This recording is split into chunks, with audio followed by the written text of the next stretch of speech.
Emergency समझते हैं, यानी आपातकाल 1975 में देश में लगी थी। तब पूरे देश में मीडिया पर प्रतिबंध था, यानी हर भारतवासी के मुंह पर काला टेप साट दिया गया था। आदेश था कि कोई कुछ नहीं बोलेगा। अब रांची के रिम्स में भी इमरजेंसी लागू हो गई है, एक अघोषित इमरजेंसी। रिम्स के निदेशक का आदेश है, अंदर की कोई खबर बाहर न जाए, मीडिया अंदर ना आए, डॉक्टर मीडिया से बात न करें। देखिए रिम्स की इस अघोषित इमरजेंसी पर एक रिपोर्ट।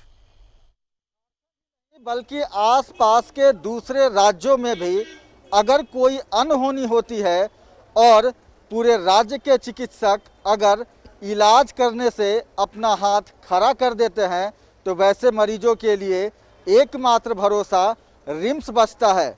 लेकिन इन दिनों रिम्स परिसर में मीडिया पर सख्ती अपनाई जा रही है।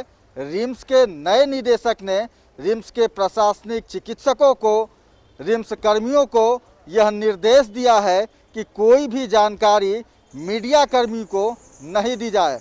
अब ऐसे में सवाल उठता है कि क्या रिम्स प्रबंधन अपनी कमियों को छुपा रहा है?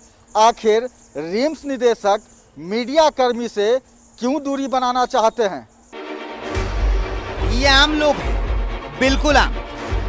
ये खुशी से यहाँ नहीं बैठे, बल्कि इनकी मजबूरी है।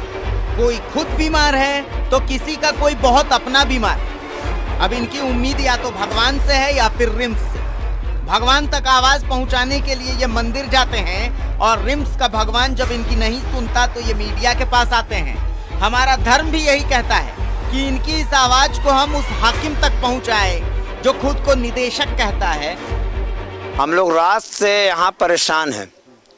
कोरोना का रिपोर्ट भी आ गया लेकिन डॉक्टर साहब प्रेजेंट नहीं है, तो क्या करेंगे? अरे स्ट्रेचर खोज रहा, कोई स्ट्रेचर देने वाला है नहीं यहाँ। किसी को पूछ रहा कोई पता नहीं, अपने से जाकर ढूंढते रहेंगे सारा तरफ से।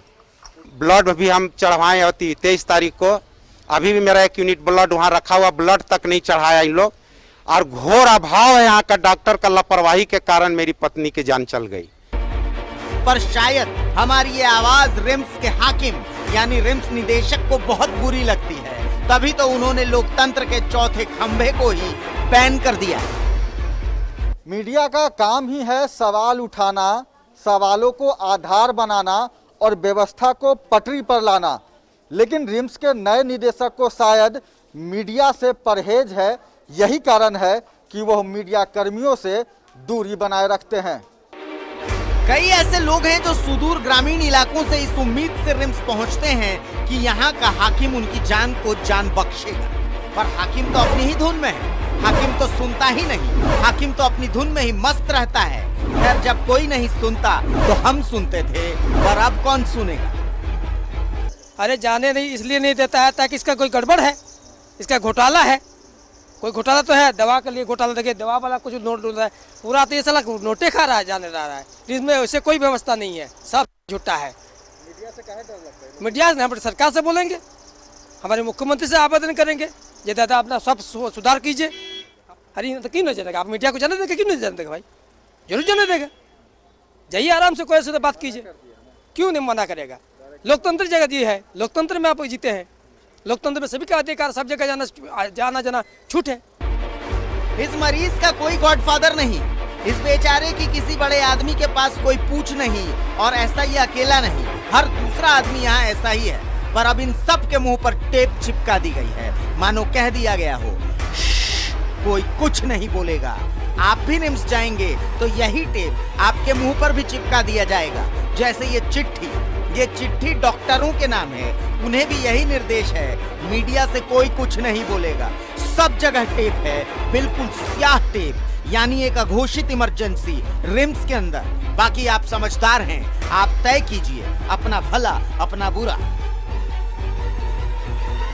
हमारा काम हंगामा खड़ा करना नहीं है, बल्कि हम चाहते हैं कि सूरत बदलनी चाहिए। मीडिया का काम केवल बुरी खबरों को दिखाना ही नहीं है, बल्कि अच्छी खबरें भी लोगों तक पहुंचाना है। यह हमारा कर्तव्य है कि किसी भी आम आदमी की आवाज़ ऊपर बैठे सभी अधिकारियों को सुनाई जाए। यह हमारा कर्तव्य है और हम अपने कर्तव्य को करते रहेंगे। अब सोचना रिम्स निदेशक को है। सहयोगी सुशील के साथ सत्यव्रत किरण, न्यूज़ 11 रांची।